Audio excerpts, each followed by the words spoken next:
Apocalipse, capítulo 2, verso 8 ao verso número 11.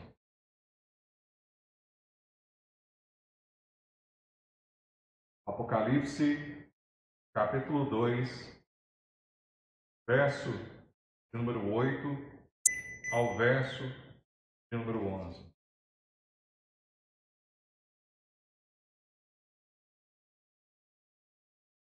Ao anjo da igreja em Esmirna escreve: estas coisas diz o primeiro e o último, que esteve morto e tornou a viver.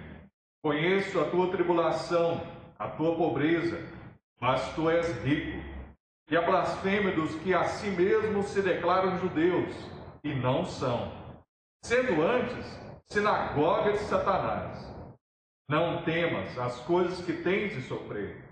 Eis que o diabo está para lançar em prisão alguns dentre vós, para serdes postos à prova, e tereis tribulação de 10 dias. Ser fiel até a morte, e dar-te-ei a coroa da vida. Quem tem ouvidos, ouça o que o Espírito diz às igrejas. O vencedor, de nenhum modo, sofrerá dano da segunda morte.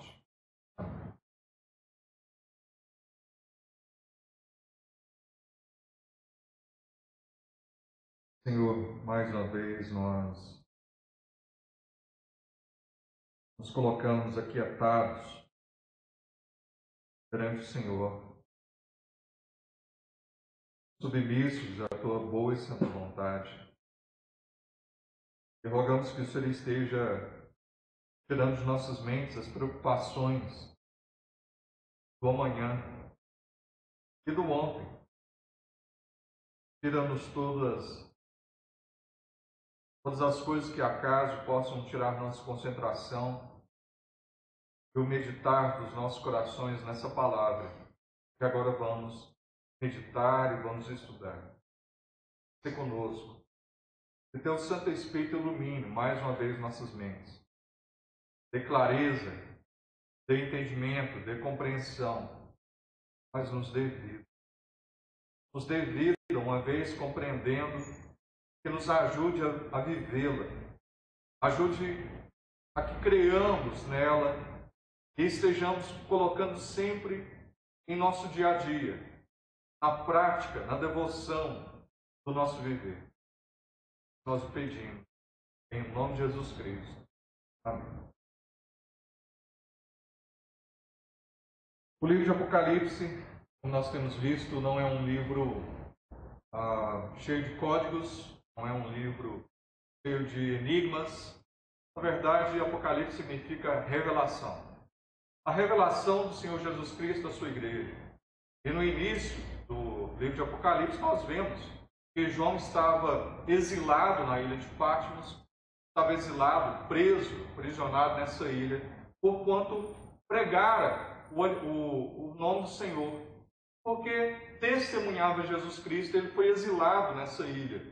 E quando estava ali na ilha, no início do livro de Apocalipse nos fala então que em certo momento ele ouviu ali uma voz como trombeta o chamando, e ele se virou. Era o domingo, ele fala, era o dia do Senhor, era um domingo, e ele se voltando viu o Senhor, e o Senhor então passa a falar-lhe e dizer: olha, registra essas coisas, registra. E foi então falado para que ele enviasse a determinada carta a cada uma das igrejas. São 7 igrejas, eram igrejas reais, não são fictícias, alegóricas, mas igrejas reais, às quais essas cartas foram endereçadas. E assim o Senhor, que conhece a sua igreja, que anda no meio dos candeeiros, os candeeiros são essas igrejas, e conhece o mais íntimo da igreja, tanto das dificuldades como igreja, como dos pecados particulares que têm trazido vergonha para a igreja, das virtudes e das falhas, o Senhor vem corrigir, animar, fortalecer. Aqui na carta até nós vimos, aquele que esteve morto, mas vive. É esse que está falando com mais uma igreja. Está então falando com essa igreja: estou vivo. Está tudo sob controle. E assim o Senhor vai falar com Esmirna através do teu servo João, o apóstolo João. E o apóstolo João então envia essa carta àquele que estava à frente da igreja. O pastor Mãe está falando aí ao anjo, né? Toda vez fala ao anjo, ao anjo. O anjo que significa aquele que era o mensageiro. Ao mensageiro, ao representante, ao responsável. Não é anjo espiritual, mas aquele que estava à frente, o mensageiro de Cristo perante aquela igreja. E não era igreja templo, não era igreja como nós temos hoje, mas aonde desce. Era o povo que estava esparramado naquela cidade, escondido ali, cada qual no seu lugar, em às vezes uma casa que tinha um salão maior, ou em algum lugar mais a ermo, ali escondidos e pelejando na fé do nosso Senhor. Um dos mais conhecidos mártires da história foi Policarpo. E Policarpo, posteriormente, ele foi líder, foi um dos líderes dessa igreja, a igreja de Esmirna. Isso, posteriormente, ele foi queimado em 23 de fevereiro de 155 depois de Cristo, um sábado. Policarpo era um bispo dessa cidade, era um pastor dessa igreja de Esmirna. Posteriormente, à frente, ele era até um discípulo de João. Então, Policarpo, que era esse aluno, esse discípulo de João. Posteriormente, ele foi provado a sua vida. Ele foi pego ali e, por vezes, o imperador inquiriu a ele e falou assim: olha, amaldiçoa Jesus e eu te ponho em liberdade. E Policarpo fala: como que eu vou amaldiçoar aquele que já há 86 anos me tem feito só o bem? Como posso amaldiçoar meu rei e salvador? E ali o procônsul continuava, né? Eu posso te jogar as feras. Então joga logo. Como você está fazendo de contas que não está entendendo, eu vou te declarar: eu sou cristão, disse Policarpo. Você está fazendo de bobo, você está fazendo de conta que não está entendendo. Eu sou cristão. Policarpo, eu vou te queimar, vou mandar queimar você vivo. E ele respondeu: tu me ameaças com fogo que queima uma hora e depois se apaga. Porém, ignorante com respeito ao fogo do juízo vindouro e do castigo eterno reservado aos maus. Então, por que demoras? Faça logo o que desejas. E assim foi feito. Mas aquele homem, aos seus 86 anos, de forma alguma, negou ao seu Senhor e Salvador, mesmo em face da morte, no perigo de morte. Assim também essa igreja de Esmirna estava passando por perigo de morte. Antes ali de Policarpo ser esse pastor dessa igreja, já passava por esses perigos, por essas dificuldades. Essa igreja de Esmirna ficava a 55 quilômetros de Éfeso. Ela era uma igreja, considerada a flor da Ásia, a coroa da Ásia. Ela tinha um porto natural ali, ela tinha uma economia boa, era próspera aquela cidade economicamente. E foi a primeira cidade a instituir o culto ao imperador. Possuía templos a Cibele, Zeus, Apolo, Afrodite, Esculápio. E em 25 a.C., ele ganhou a concorrência para construir um templo a Tibério César. Havia lá uma influente colônia judaica, então tinham vários judeus ali. Eles constantemente estavam incitando a perseguição ali contra a igreja, contra os cristãos. Os romanos até que aguentavam os judeus, que eles tentavam adequar ali. Mas então os judeus, uma vez, consideravam os cristãos hereges, assim como rejeitaram a maior parte deles a Cristo. Vem então incitar ali a perseguição também contra o povo de Deus, aquela igreja.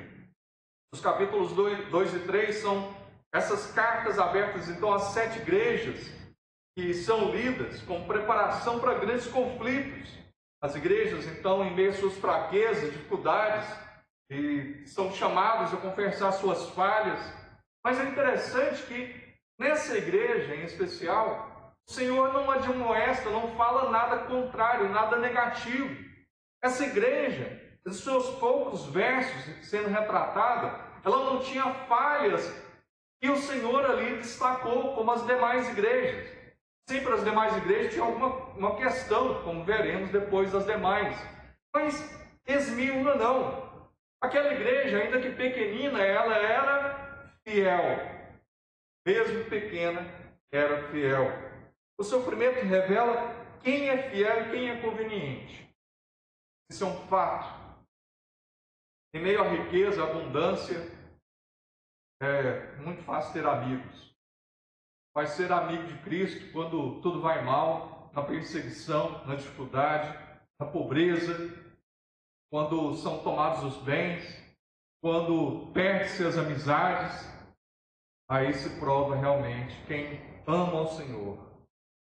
E ali aquela igreja estava passando por isso, era uma igreja sofredora, perseguida, pobre, caluniada, aprisionada, enfrentava a própria morte, mas permanecia uma igreja fiel em Cristo.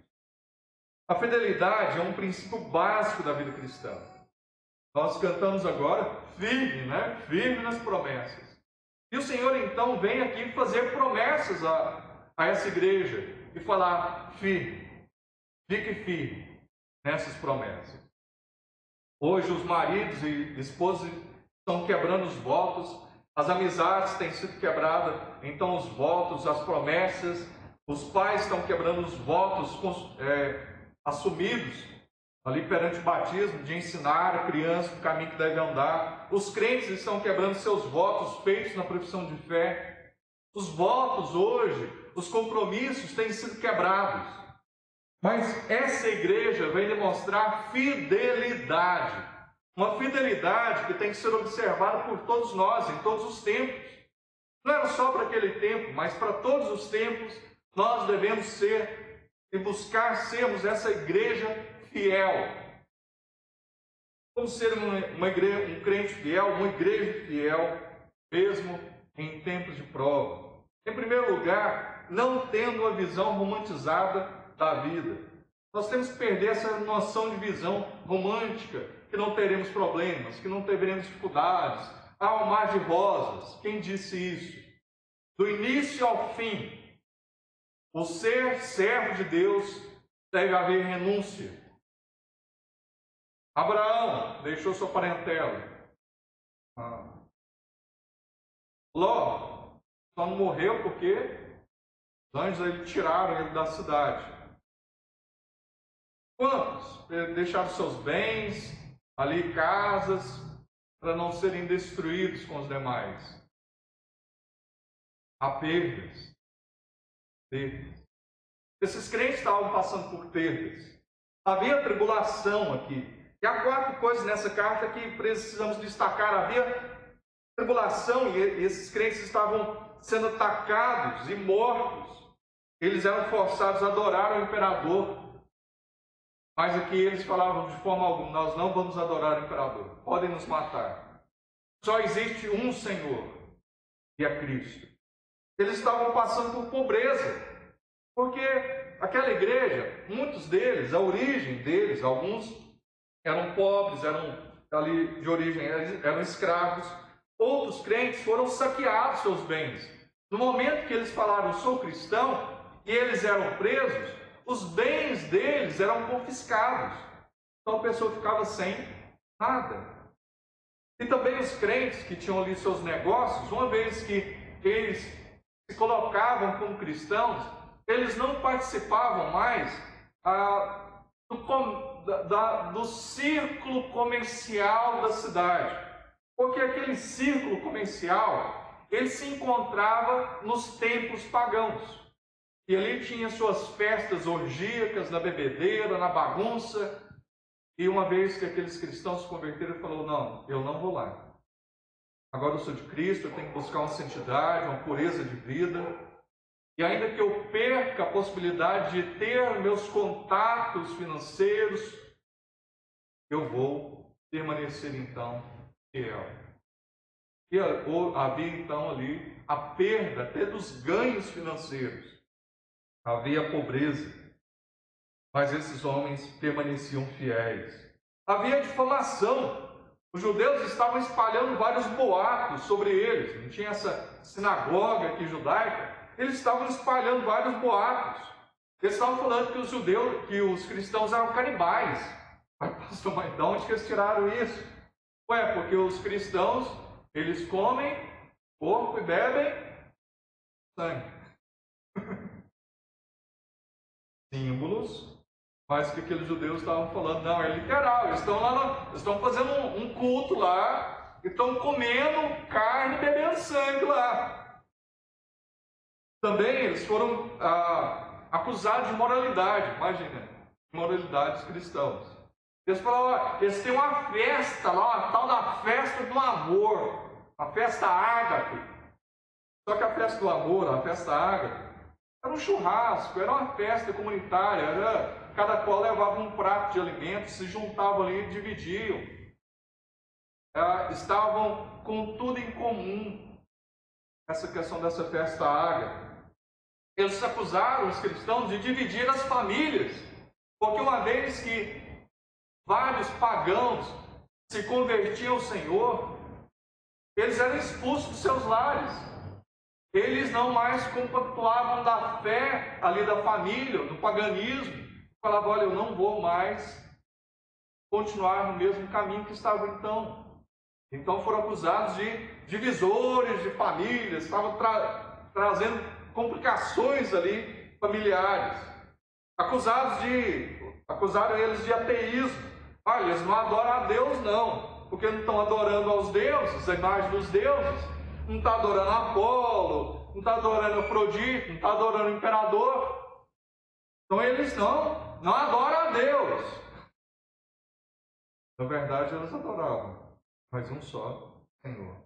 Mas na cabeça daquelas pessoas era difícil entender como adorar a uma pessoa supostamente que foi crucificada e que era um homem, aos olhos deles, né?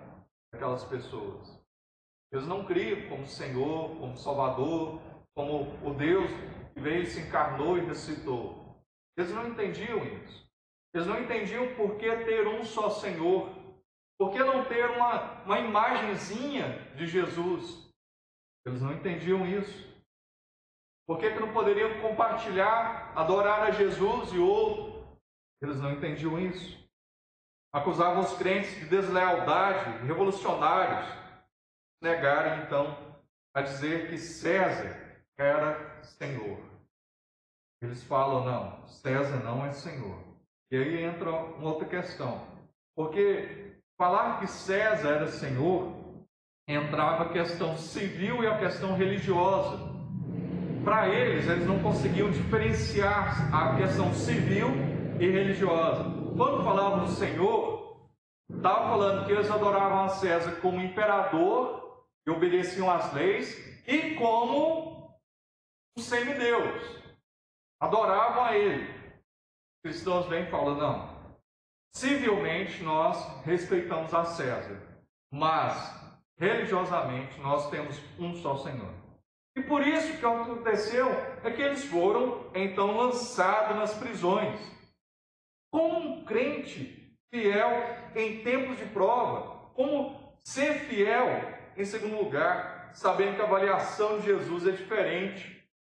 A avaliação do mundo é diferente da do Senhor.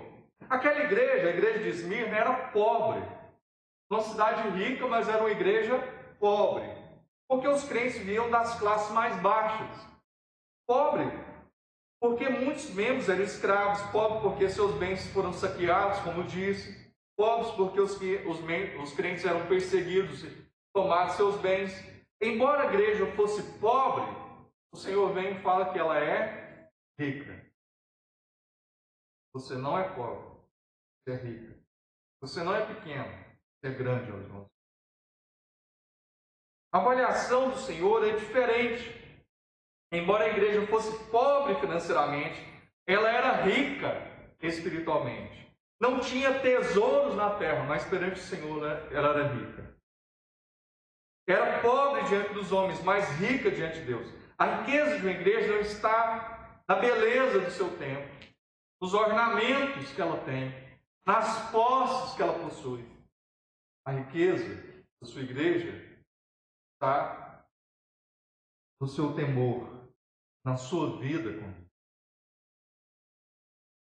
Nós temos tido essa beleza, nós temos sido essa igreja fiel, essa igreja que ama, teme, que honra. Nós temos buscado essa riqueza.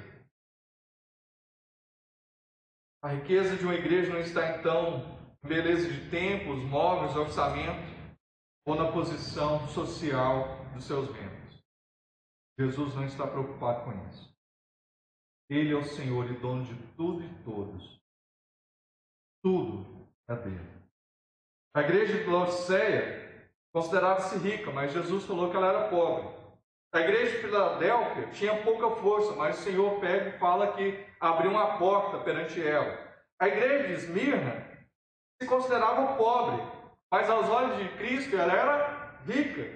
Enquanto o mundo avalia a igreja, o povo de Deus, pelo ter, o Senhor avalia pelo ser. A avaliação do Senhor sempre foi diferente, né? Diga-se Davi, depois de ter passado todos os seus irmãos ali, pelo sacerdote, nenhum deles foi encontrado como sendo aquele que o Senhor estaria elevando a posição de rei. E foi perguntado ao pai dele: não tem mais nenhum filho, não?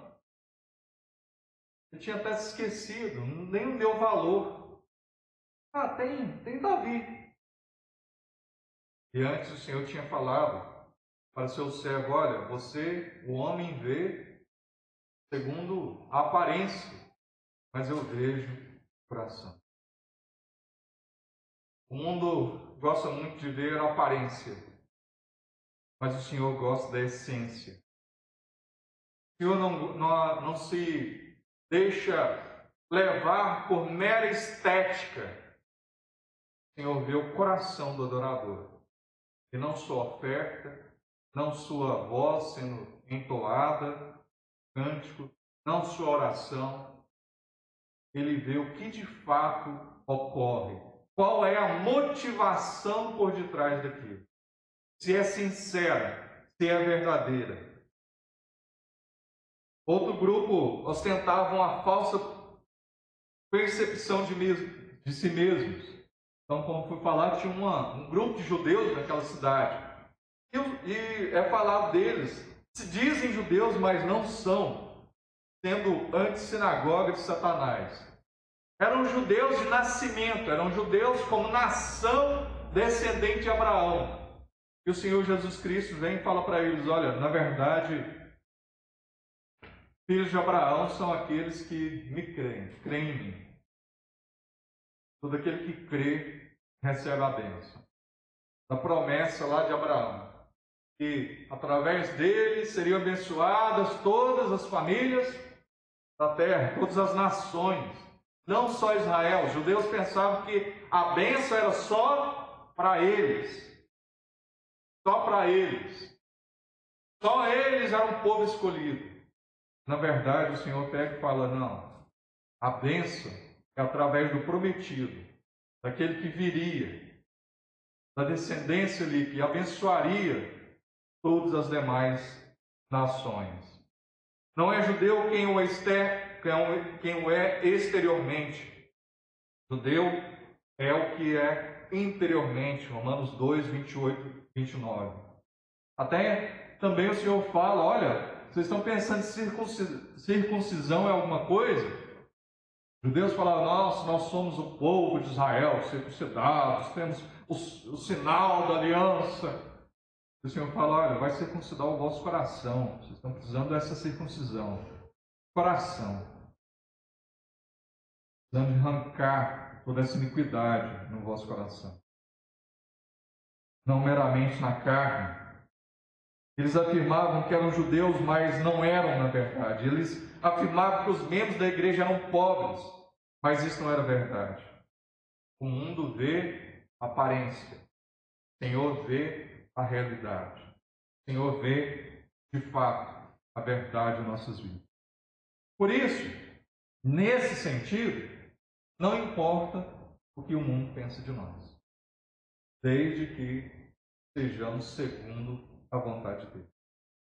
Nós devemos buscar, então, agradar não a homens, mas ao Senhor.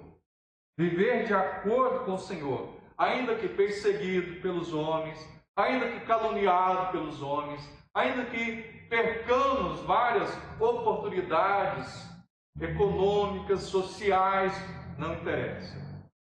Mas permaneçamos fiéis. Em terceiro lugar, como ser um crente fiel em tempos de prova. Em terceiro lugar, estando pronto para buscar a honra de Cristo. Aqueles crentes eram pobres, perseguidos, caluniados, presos, e agora estavam sendo encorajados a enfrentar até a própria morte. O Senhor não fala, vou lhes livrar da morte. Não, Ele fala, olha, vai demorar um tempo ainda. Os 10 dias aqui é um tempo que não é um tempo limitado. Mas não fala se ia ser pouco ou se ia ser muito. Ele fala, olha, tem um tempo para iniciar e um tempo para acabar essa perseguição.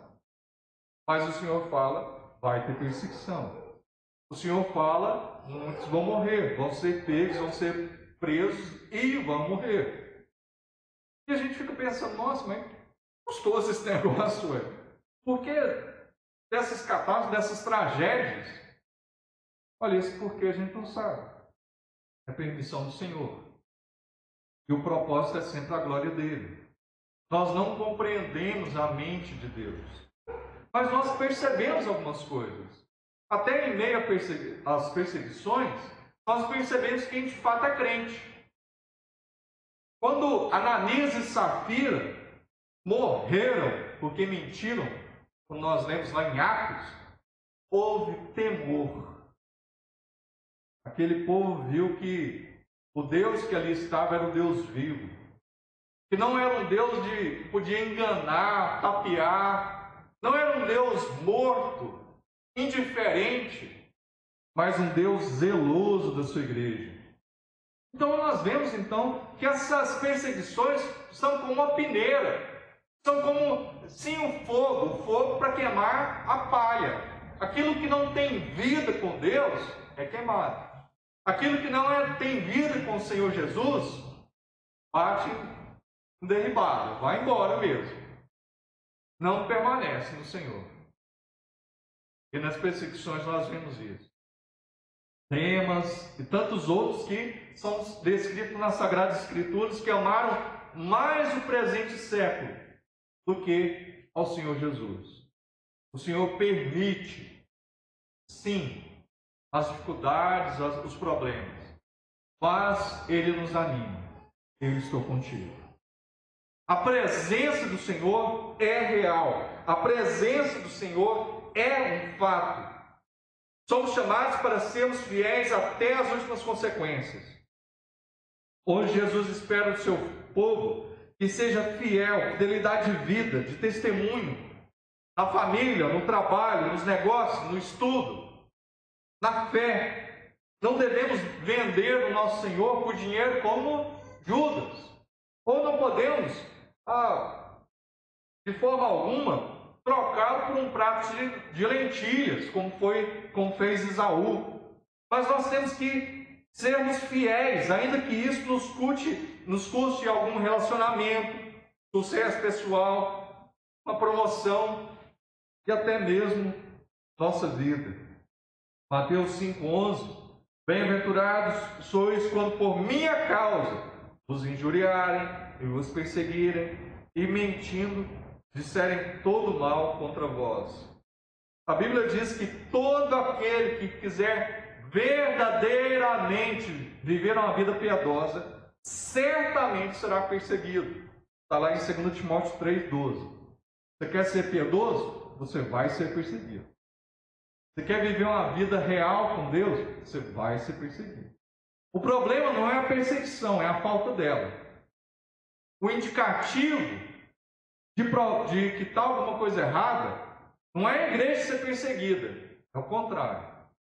Ela não ser perseguida.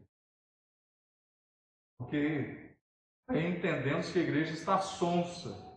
Um sal sem sabor, uma luz que não ilumina. Paulo diz: a vós foi dado o privilégio, não apenas de crer em Cristo, mas também de sofrer por Ele. Filipenses 1, 29. Mas nós devemos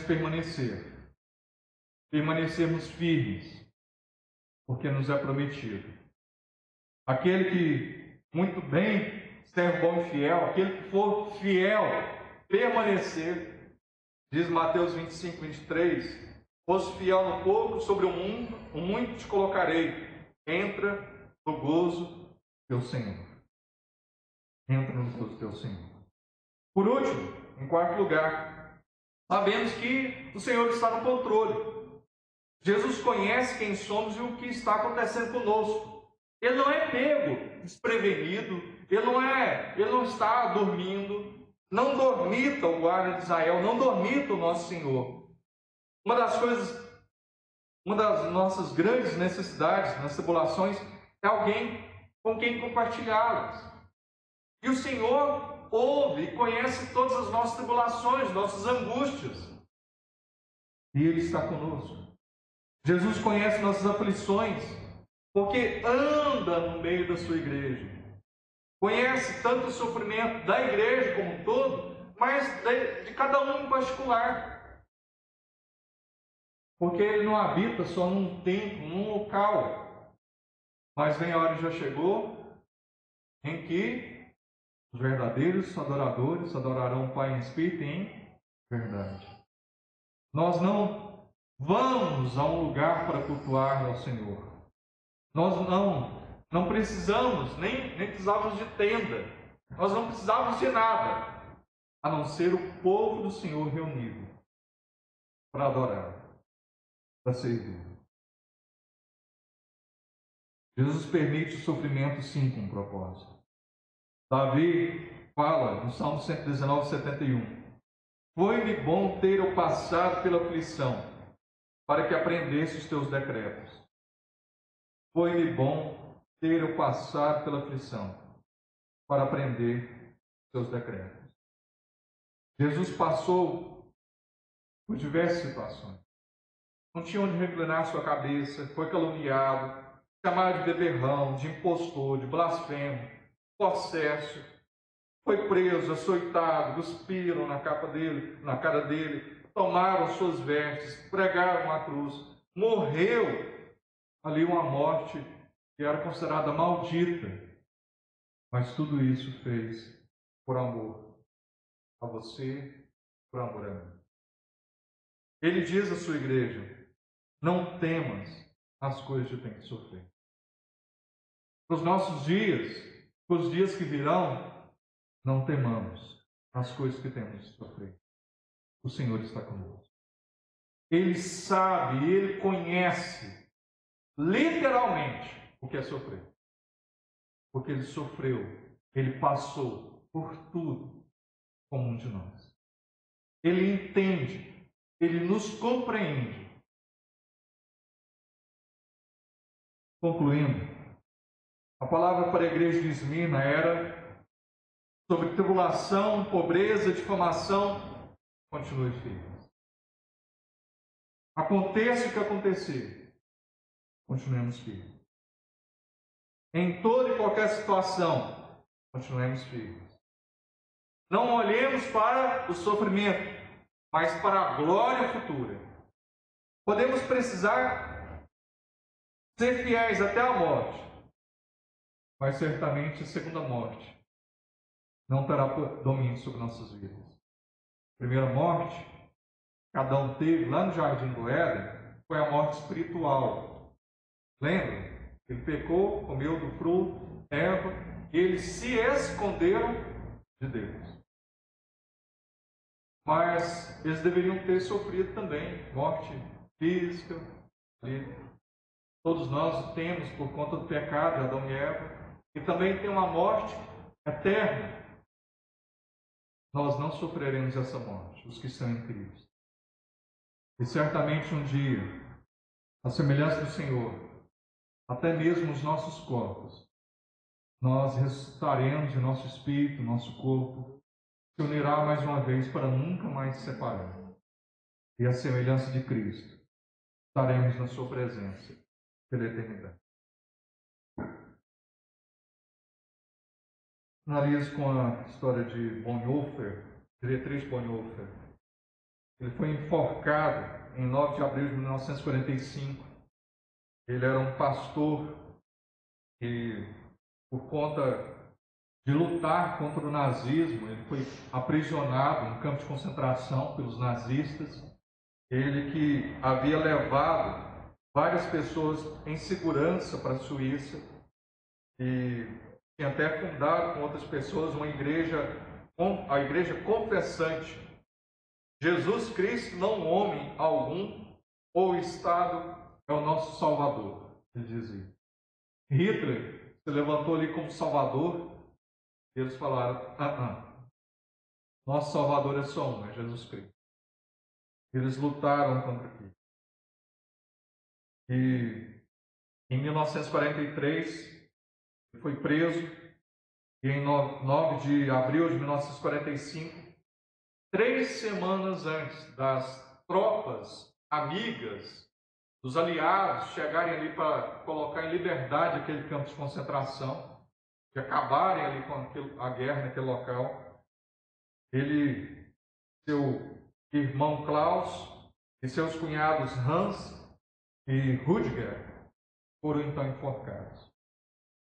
Bonhoeffer cria não uma graça barata, mas entendia que a possibilidade de ser salvo por Cristo valia tudo. Que a morte não era nada perto de tudo aquilo que estava reservado na glória por Deus. Talvez ao falar de Policarpo, a gente pensar, não, lá na época de João, não. Muitos outros morreram e têm sido mortos. Muitos outros têm sido aprisionados. O Brasil aparentemente não tem tantas perseguições. Mas nós bem sabemos que nossa perseguição é diferente. Mas nós devemos permanecermos fiéis. Sempre. Sempre. Senhor, damos-te graças mais uma vez. Pelo amparo, pelo encorajamento, pela força, pela demonstração. Ajuda-nos, ó Senhor. Ajuda-nos a observar aquilo que te agrada. E rejeitar tudo aquilo que aos teus olhos é inconveniente. Que nossa igreja não busque ser aplaudida, admirada pelos homens, mas busque ser amiga de Deus. Busque ter comunhão com o Senhor.